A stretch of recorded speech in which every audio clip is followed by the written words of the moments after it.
Welcome to Field Talk, a Monitor Farm Scotland podcast. Join our host, Wallace Curry, as he explores the stories from Monitor Farm networks on how farmers have adapted their businesses with support from specialists and experts to assess farm performance and explore opportunities. Monitor Farm Scotland is farmer-led, farmer-driven, encouraging discussion and solution-based thinking. Welcome back everyone to Field Talk, the Monitor Farm Scotland podcast. This is the second series. We've been in the first series covering all of the Monitor farmers in the programme this year. So we toured Scotland, which was quite good fun, looking at very different systems across the board. And then this second series, which we're well on our way into now, is focusing more on the, technologies that are being implemented across the Monitor Farm programme, as well as different projects that are being run across it as well. The series will be continuing. The next episode should be looking at grazing management with John Ritchie, an ex-grassland farmer of the year, I believe. I can't remember which year, but that will be good as well. And today we're going to look much more at forage crops. So making the most of forage crops with a focus on establishing, monitoring and utilisation. We've got two people on the call. We've got Kirsten Williams from SAC Consulting. I can never remember which one we go by. I'll ask Kirsten in a second. And Alex Stephen, who is, I understand, to be a sheep and dairy farmer, which we'll get into as we go, or maybe a dairy and sheep farmer, depending on how you ask him. But before we get into it, Alex and Kirsten, how are you? Are you as well? Good, good, thanks. Yeah. Have we got the non-farmer in me saying nice weather, or are you still awaiting rain eagerly? What stage are you at the minute? I don't know, I'm quite enjoying having a beer after work in the sunshine, so I'm fine pleased with the sunshine. Kirsten, where are you? Yeah, desperately needing some rain. Alex is lucky. Alex has got silage in and he's looking to the next crop, but no, it's dry out there. I'm in your camp, Alex, I must say. I mean, I'm not on the farm. My parents have the farm, I live on the farm, but crying out for rain. But I also don't want to shout for it because it's lovely, and we'll just get it until March if we do shout for it. So I'm not in your camp. But just for everyone listening, Alex, for those that don't know you, what is the farm? What are you running, and who's involved? Okay. So we're predominantly a dairy farm. That's kind of the hub of the wheel. We milk 300 Holstein cows intensively inside 6 robots, and everything's TMR. And kind of guess is as there's 4 of us in the family, my mum and dad, and my brother and I. As each of us have come home, we've kind of added on new legs to the business, or spokes, I suppose, if you compare it into a wheel. We've obviously the dairy cows, which has led to a dairy beef enterprise. So we're finishing about 250 Angus dairy bred steers and heifers a year. And then we've got, when my brother came home, he's kind of taken on the arable side of the business. So there's roughly between 700 and 800 acres of cereal. Quite a high proportion of that goes into feed for the dairy. A good lot of it's wheat whole crop. And then we sell what's left of for malt and barley, depending how selective the maltsters are being on the conditions. Because Adam took on the arable side and I obviously didn't want to have nothing to do, we decided we'd put on a sheep enterprise to try and make use of areas on the arable farm that we could make a bit more out of in the winter. Like, we were taking in other folks' sheep. So we thought, well, instead of taking a rent for grazing, we would just put the ewes on ourselves. So we have 600 Romney ewes as well. What made you just finish everything through. I was just asking, what made you choose Romney? I wanted a few different things, really.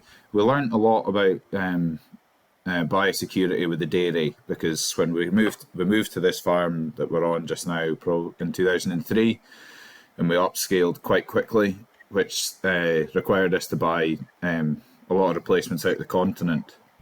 Holland, Germany, Denmark, and you'd buy like 40 heifers.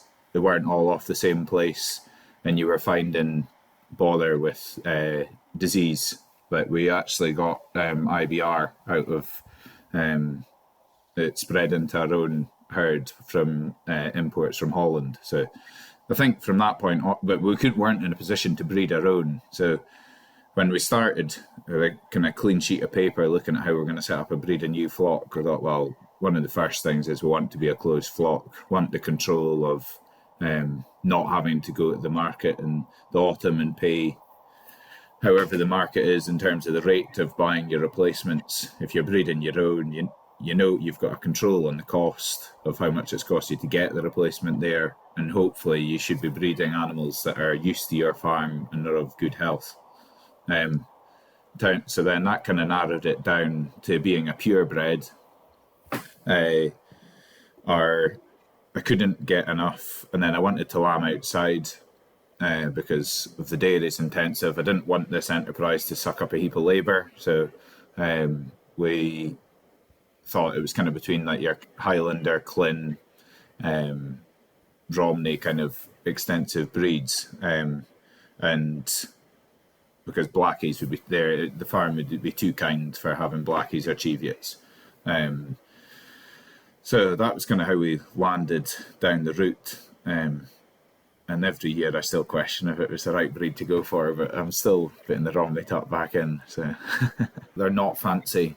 Like, they don't look like the lambs. They're pretty unsellable, to be honest, in the live ring. There's a guy I know who has Romneys who actually tried to take the top. He clipped all the top knots off of the ewes before he went to sell his cull ewes because he thought that might get a bit more money. But whether it's the wool or what it is, I don't know. But for our system being extensive and with quite a lot of feed in the winter, so like in terms of the pressure of getting the lambs off the farm, with the kind of luxury, we don't have that pressure. So it works. I think it works relatively. It definitely needs tweaking, but I think we're heading roughly in the right direction. So we bought this farm we're on now, the dairy, where we were before. It was about the time when the NVZs came in. We're right on the outskirts of Inverurie, and we couldn't get you weren't allowed to spread slurry in the winter. They wouldn't give us planning for a slurry tower because we were too close to the town. There was a railway track beneath us, and the road to we're in between the railway track, a road, and the town, and it was like there was no opportunity for growth really. So that's how we kind of luckily this farm came up and we were able to buy it. So we're roughly between our two units, sort of about 1,100 acres. So it's kind of just grown as the years have gone on. Moving on to yourself, Kirsten, just give us a wee bit of background about yourself. Yeah, so I work for SAC Consulting, part of SRUC. So I'm a beef and sheep consultant with SAC. And where I've become involved with Alex is through the Monitor Farm programme. And we're looking at different forage crops across members of the Deeside Monitor Farm.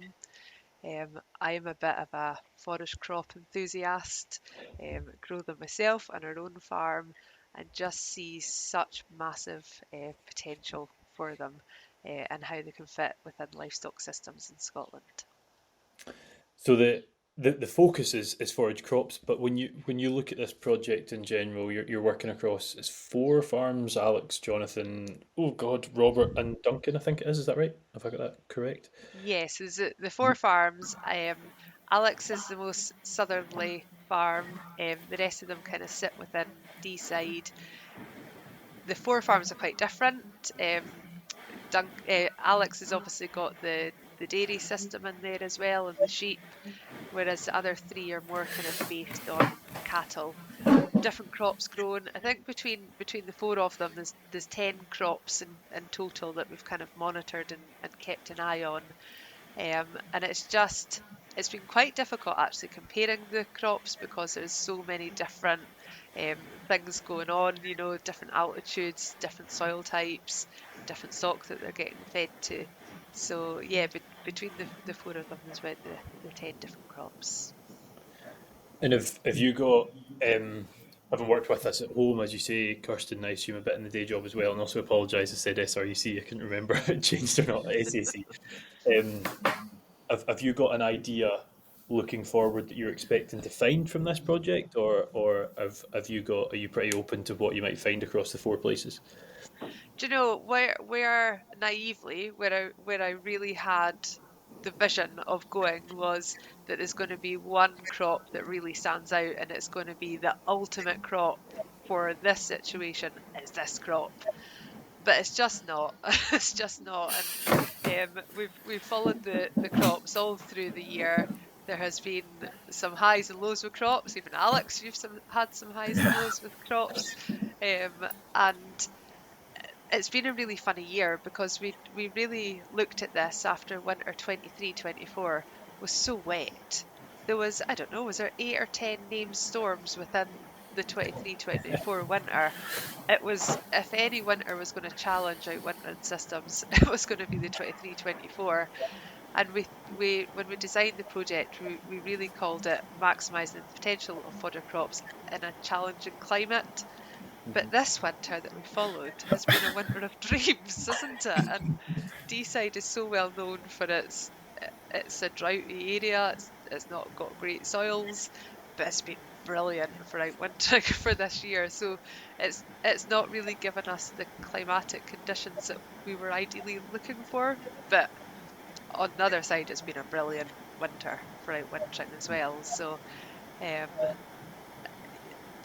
the hope of trying to find this ultimate crop, I think where the ultimate conclusions come to is that depends on the actual asset that is in there with the land.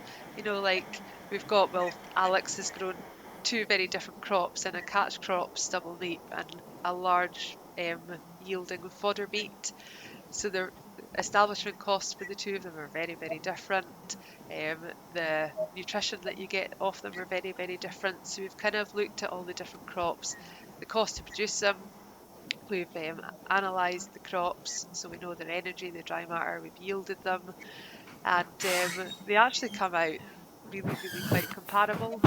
So the kind of, I would say the end game of it is what resources have you got?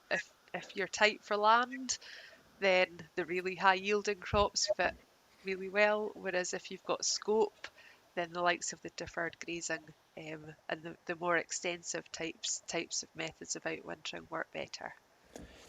The climate thing's an interesting one, isn't it? Because, you know, we in the UK are famously looked upon from various places, be that intensely wet climates or intensely dry climates, for with a lot of envy because of that temperate nature that our climate shows. And that seems to be moving in a different way at the minute. We're getting this, I mean, how often do we pray for rain? Yes, it happens here and there, but it's happening year on year. And then in the winter times we're seeing these real challenges with these pretty major weather events, as you were saying there, Kirsten, about not last winter but previous. So it is quite interesting, and for research it must be very annoying. You must want to work with right, we have this to work with and not differ every year, but that would obviously be very unnatural. And just finally on that, Kirsten, why has the plan been to run this through the Monitor Farm programme?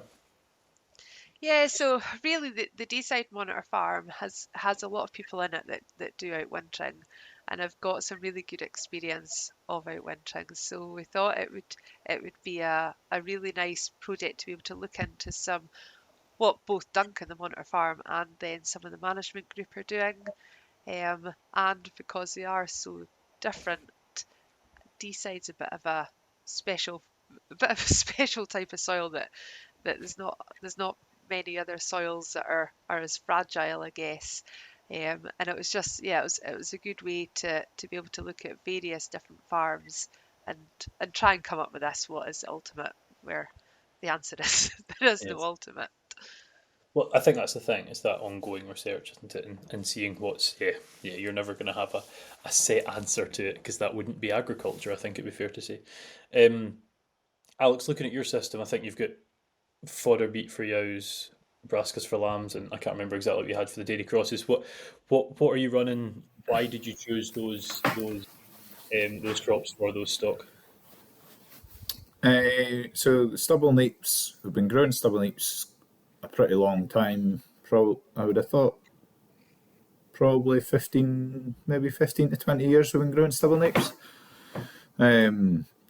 It started off as we didn't have enough accommodation, and originally we were doing it with in-calf heifers, and it's just to kind of bridge this gap between having cattle, like with a lot of silage grass that's available late until probably, we could still be grazing aftermath of third cut in probably, I've seen it into December, like middle of December, we're still grazing grass that's for the first time that season. And then we don't have anywhere to put them after New Year. So then they've been going on to the stubble neeps, and that kind of bridges this gap until about kind of middle of February. So then that's kind of evolved as the years have gone on. Then we found the Holstein heifers weren't doing particularly well, and we've built more sheds. So now the Holstein heifers stay inside, and the Anguses do well outside. With the addition of the bale grazing and feeding them some cobs, we wouldn't have enough. It's really cheap. You can grow it behind winter barley, so you're really getting 2 crops to your for a field in 1 year. And then we normally follow the stubble neeps either with a spring crop of like beans and peas or grass. So then you get good entry for the for your spring crop. The fodder beet, we've only been growing it since we started having ewes.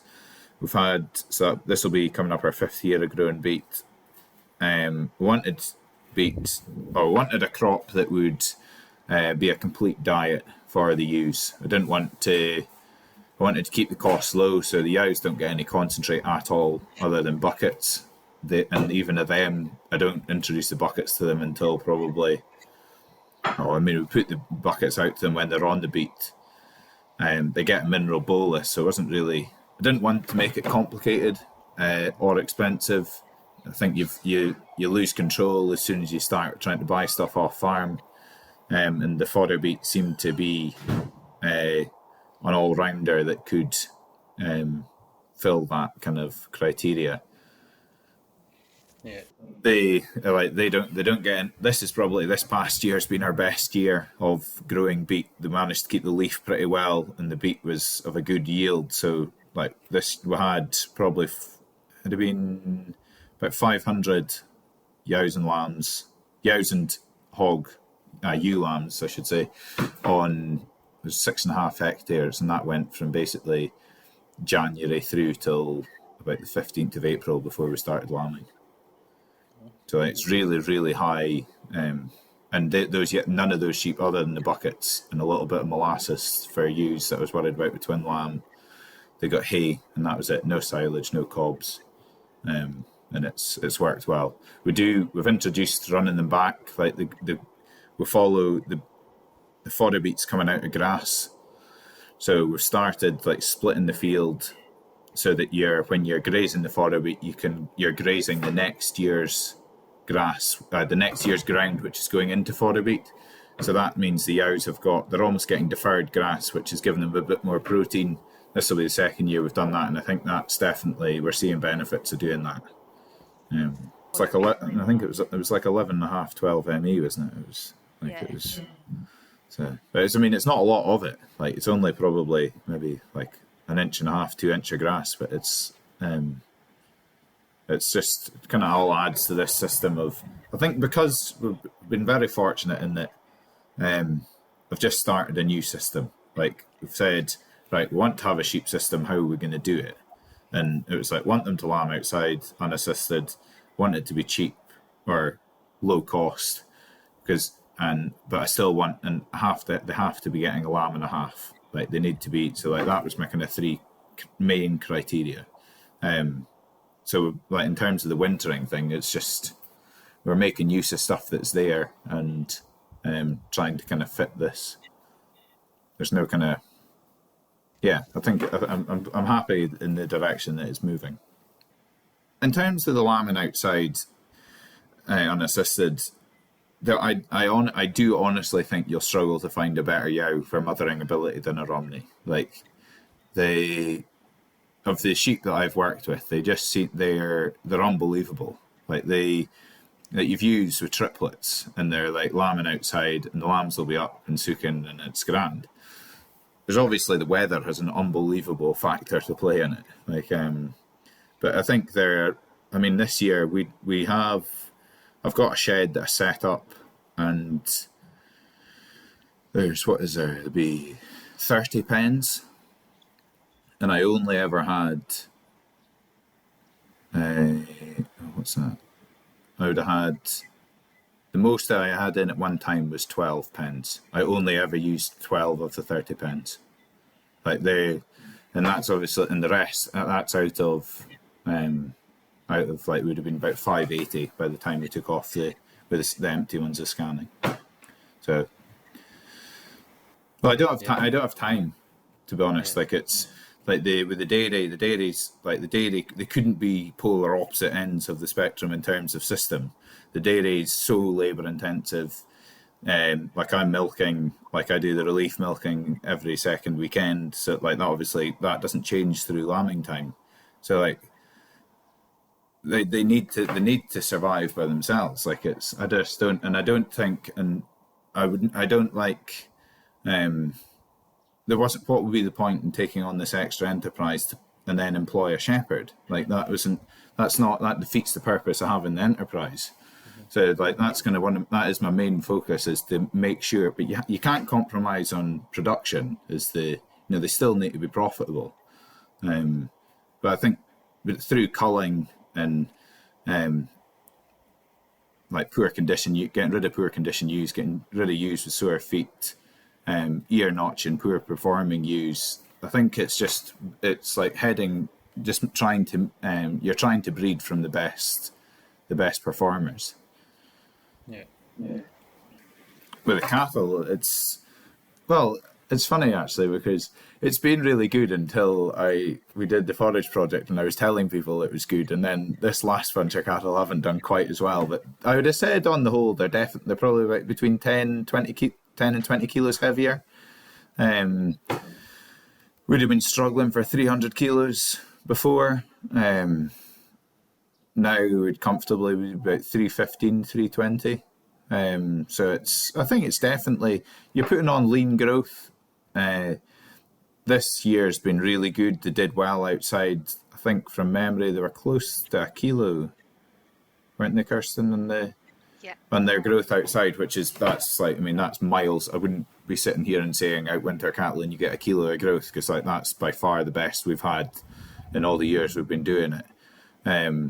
But it's this growth when they come inside is like they just are, and they're not even. We don't feed a particularly high concentrate diet inside. This year it was wheat whole crop tatties and about 1.5 kilos of blend, which was made up of barley, dark grains, and some minerals. Like it's a pretty basic finishing ration, but you're getting growth rates well over 2 kilos, and so like we'll bring in. Like we're at the point now where we know we bring in 550 kilo cattle, and in 6 weeks' time, those cattle will be ready for killing. Like it's, I guess it's just like everything. The more you do it, the more you kind of refine it and try and make it better. But I would have said the bale grazing's been that's helped the thing a lot, because the stubble neeps alone, there's not enough volume. Like they don't get enough intake, whereas having the silage that's been a big step forward. Yeah. That's good. That's good to hear. And moving on to, I guess, with a focus across the board, Kirsten, across the four places, from I guess all the way from establishment to utilisation, what differences and variation have you seen across the project? With different methods have been used across all 4 farms, I guess is what I mean. Yeah, so I think using Alex as an example, probably like that 2 crops are quite different, and that the driver for the fodder beet is that the sheep are off the grass, so that he gets this early cut of silage, like he spoke about as cogs in the wheel, but the dairy sits in the middle of it all, doesn't it? And that high yielding crop that's in there with the fodder beet allows him to remove that stock off the grass to let then the dairy benefit from it. Whereas the stubble neeps is obviously a catch crop. It's sown into September kind of time. It's quick growing, and then it allows them to then grow that frame onto those kind of dairy cross cattle. So even within there, you've got two quite different systems. That one of them, the driver is to get stock off grass, and the other driver is to utilise that arable area. So there's quite a lot going on there.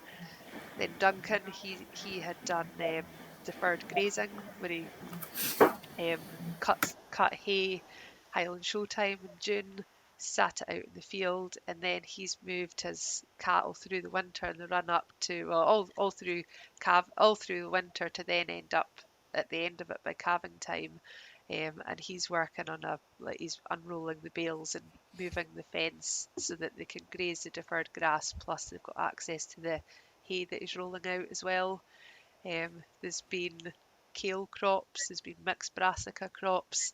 There's been a huge difference, but it really does always come back to this: what is the driver for the farm? And if we look at Alex's, his stubble neeps yielded just short of 5 tonne of dry matter per hectare. His fodder beet yielded just short of 18 tonnes of dry matter per hectare.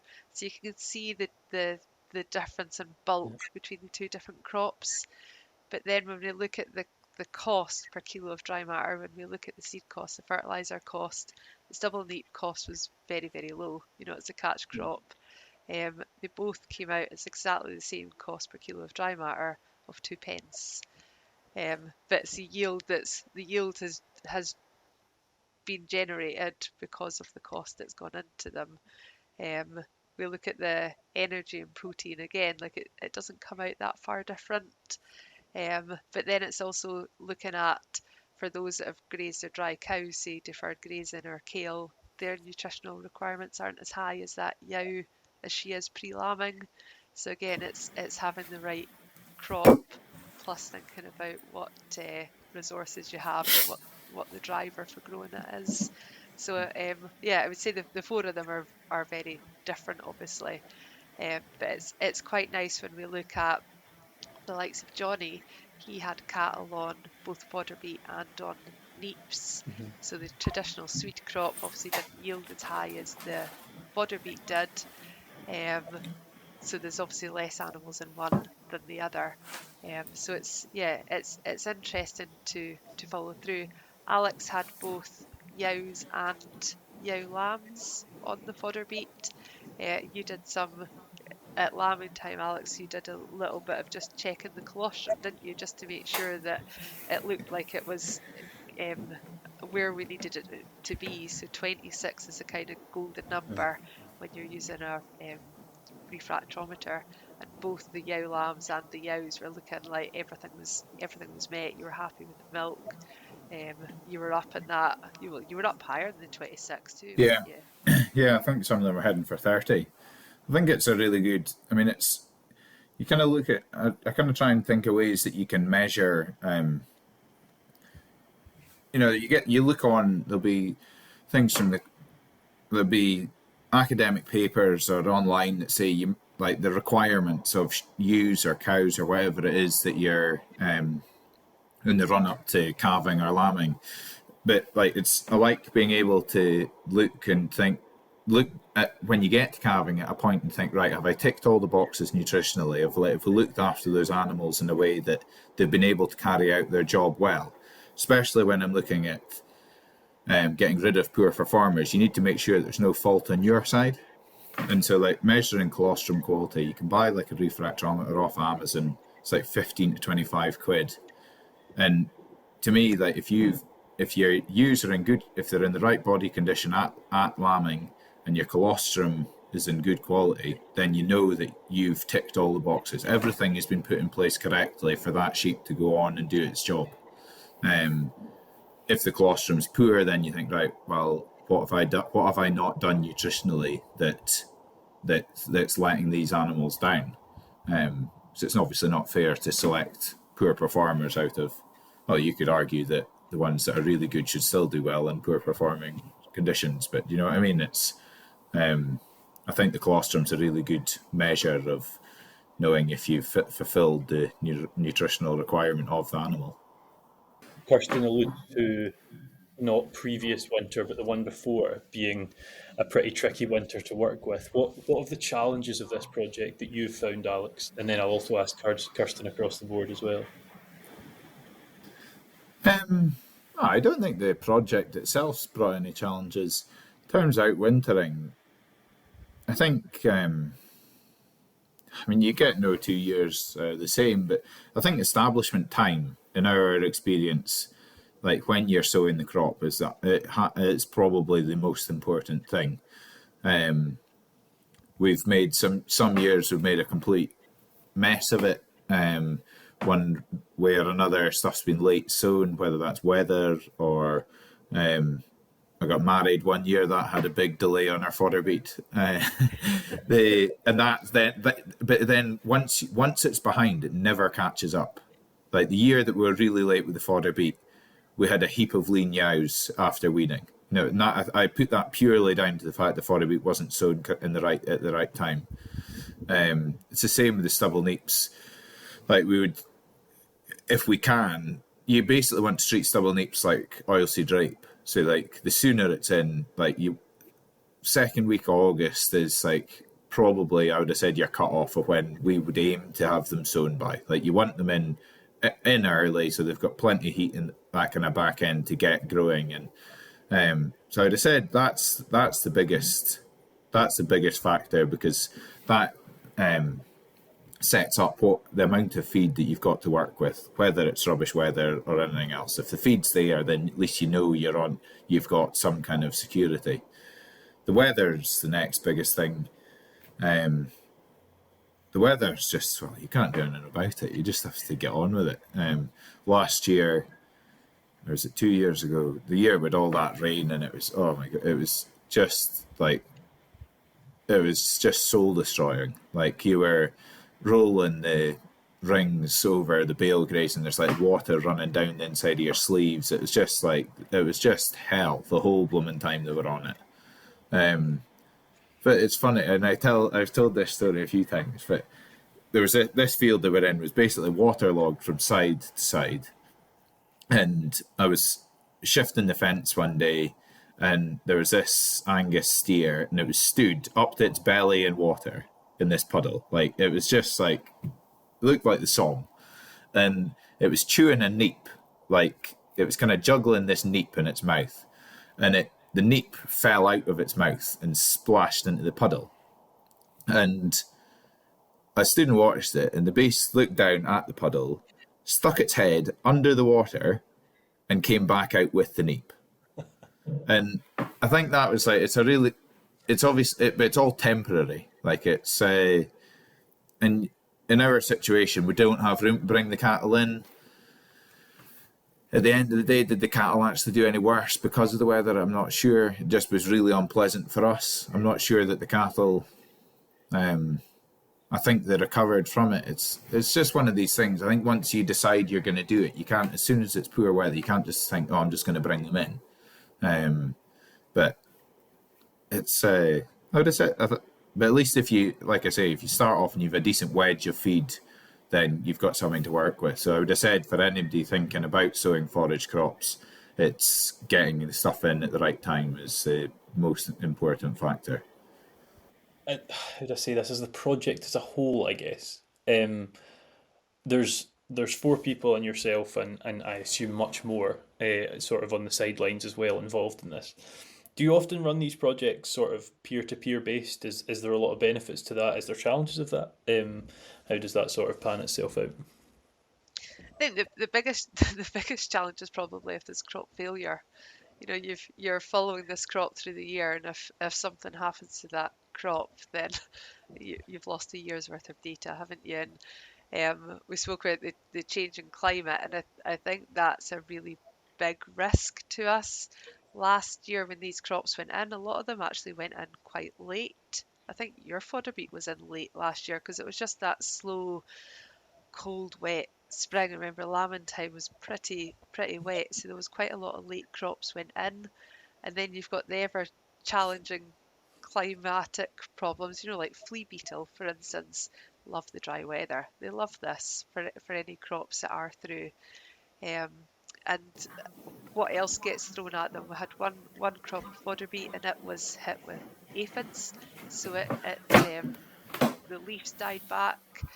So we've got kind of challenges like that. I think these projects like this, to go back to your kind of question, we've had Karen Stewart, one of our ruminant nutritionists. She has been involved as well, and like Alex for putting his cattle out on the stubble neeps. We had the analysis of the silage, and just looking that actually everything was balancing up right, that there was going to be no surprises, and how it would feed out. So it's been really good having that kind of insight in as well. But yeah, working alongside Alex probably got a bit fed up of me at times, phoning and turning up, and it's good just to see the crop as it progresses, make a bit of a plan. I think initially you were looking at maybe grazing half of the amount of sheep in it, but when we saw the yield and the potential that the crop did have, there was a kind of change of plan as well. So no, it's really good, and again having those different people involved as well. Yeah, I think it is good, because if you I've always felt if you're trialing whatever, something on your own, however small or large that might be, no matter what the result, I find myself questioning it. I'm like, well, would that have had happened here? Would that have happened with a different person in charge? So I think there's real value in it. And what we do, guys, is sort of as we tend to draw these episodes to a close, is we try and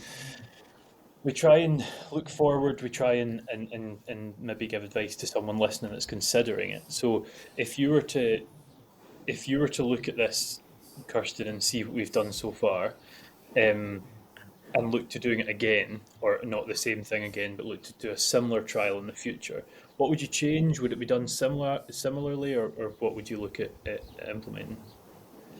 One thing that we're really lacking, especially in Scotland, is forage crops have got so much potential, but we don't have a recommended list. Yeah. And I think that's a real miss. So usually in the springtime, people are deciding what crops to grow. There's an array of varieties out there, and we don't have that knowledge like we do with, if you're looking at different cereal crops, you can see a lot of different stuff about them. You can see their yield potential, you can see their disease resistance for certain things. For forage crops, there's a bit of it, but there's nothing really specific to Scotland and the kind of climatic challenges that we face here. So I think that would be a really good, the more data that we can gather from crops like this lets us see more of what they can cope with against these different, like the year we've done it has obviously been a very dry winter, so it's not had the same challenge thrown at it that it did the year before. There's also the kind of coping strategies. Alex saying there about that terrible weather. I always find that terrible weather or that terrible lambing or whatever it is, it's a bit like childbirth. You forget about it by the time you go and order next year's seed, don't you? And you go forth and you do it again. But it's having the ability or the resilience there that you can bounce back, that there is a contingency, that if I don't know, if there is a crop failure, that there is another plan.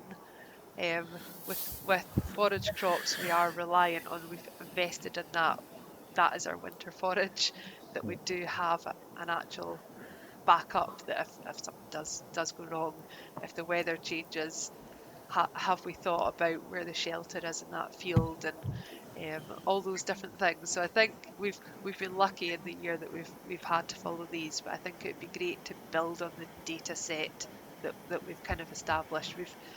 When we've analysed the crops, some of them have been really surprising when you look at them compared to book values. Like we had a kale crop that analysed at 30% protein, and your kind of book values is under 20. So is that just a phenomenon? Is it just the year? Again, it would be good just to build up that bit more.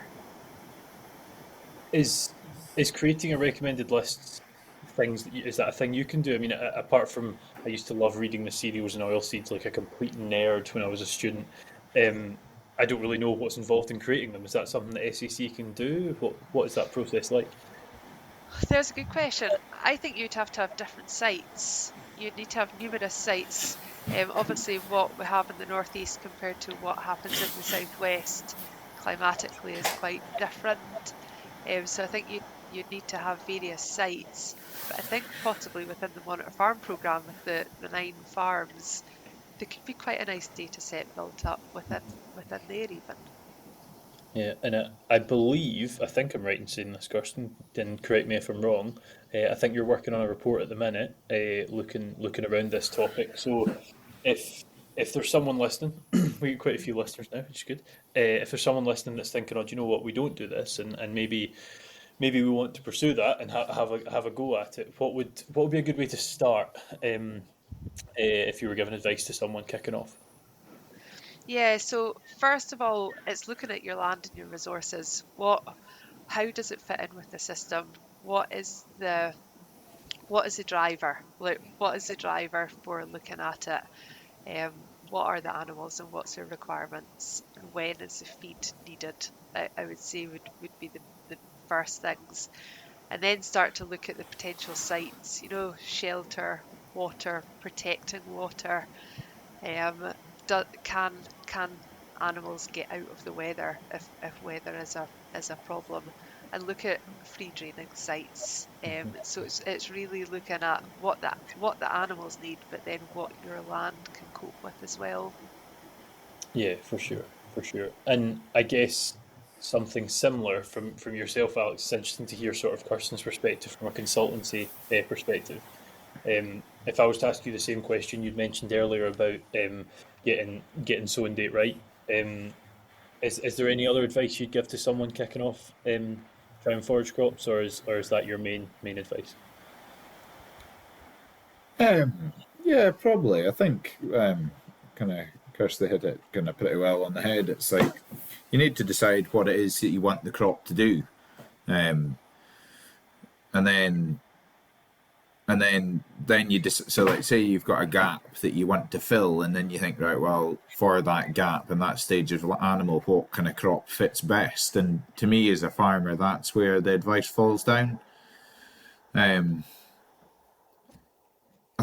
don't feel like there's like when I was in New Zealand, there's companies who are they're following through, they're selling the seed and they're monitoring how animals perform on the seed, so that in their when they're going to farms and saying, right, what do you want to grow? And they say, well, I've got 1,000 lambs that I want to grow between August and March. What do you recommend? And they say, oh, well, so and so down the road, they put in Swift, their lambs average 200 grams a day. They've got proper data like that they can advise farmers with. And I would have said that's probably, in terms of as a challenge for farmers deciding which crop they want, going on what Kirsty's saying about the recommended list, I think that is a big shortfall. So I think like the Monitor Farms, that's been a really good way of doing this project. One of the main reasons is that you hope that you can help other people make decisions on what they want to do. It's and also not giving up on it, because if we gave up every time a forage crop had failed, I wouldn't be growing forage crops anymore. Because it's just we've had plenty of blunders. That's not. You're growing what you do currently. As we progress in future years, is the plan to continue with that, maybe alter slightly, or completely integrate a new crop? I think you just have to kind of go and see what happens. I don't think you can really put anything too fixed on it. I think I don't like chopping and changing. I think to get a proper idea of something, you need to do it for at least 3 years minimum. That way, that rules out bad years of weather. If you get bad luck and you get an infestation like of the aphids, like you need to stick with it. If you say, right, I'm going to try and outwinter you some fodder beet, and you do it 1 year and it's a disaster, don't lose heart and say, oh, well, I'm never growing 40 weight again. That was a complete disaster. You just need to have the strength to say, right, well, that didn't work. How can we make it better? And I think this project's been really good at highlighting highlights the cracks. But that's where I come back to that thing about monitoring the livestock once they've been on it, because that's the answer. You can read a book and it'll say they'll eat this of their body, this percentage of their body weight and dry matter, and what the constitution of the crop is. But that's all a little bit pie in the sky, because it's how your animals do on your farm that's the most important thing. And so I think you just have to, until there comes a point when you think, right, the real animals are really underperforming, or something's not working. At that point, you think, right, well, how do we change it? But let the animals tell you rather than you decide, or fancy doing something else. In management, out with of something that's dealing with the natural world, we sort of try and find a solution, a blanket solution, or a long-term plan. Whereas when we're dealing with what is alive, be that plant, animal material, and soil, context is so important. And you're right, just watching what's happening and seeing what the best avenue is to sort of pursue after that. So, no, good. Kirsten, Alex, it's been an absolute joy. Thank you for your time. Thank you very much for the opportunity. Not at all. It's been a pleasure. For those of you listening, that's been Alex Stephen and Kirsten Williams looking at making the most of forage crops with a focus on establishment, monitoring, and utilisation, which for some reason I've said twice today wrongly. But anyway, the next episode we'll have on the series should be John Ritchie, who'll be looking at grazing management across the board. I think I said just at the start, John won. I don't want to say what I think it was the Farmers Weekly Grassland Farmer of the Year 1 or 2 years ago, so that will be good. There's very much more on this series. I think this is around the middle of the series, so there's more to go listen to if you like. So go check out Field Talk from Series 1 through Series 2. And as ever, we shall see you for the next one. See you then. Thanks for tuning in to the Monitor Farm Scotland podcast. Don't forget to click subscribe wherever you get your podcast from for more episodes as we continue to dive into the stories from our Monitor farms. If you want to stay updated with our latest news and events, please visit the Monitor Farm Scotland website and follow us on social media for more updates and keep in the know about what our farms are getting up to. Monitor Farm Scotland is funded by Scottish Government and managed by Quality Meat Scotland and AHDB.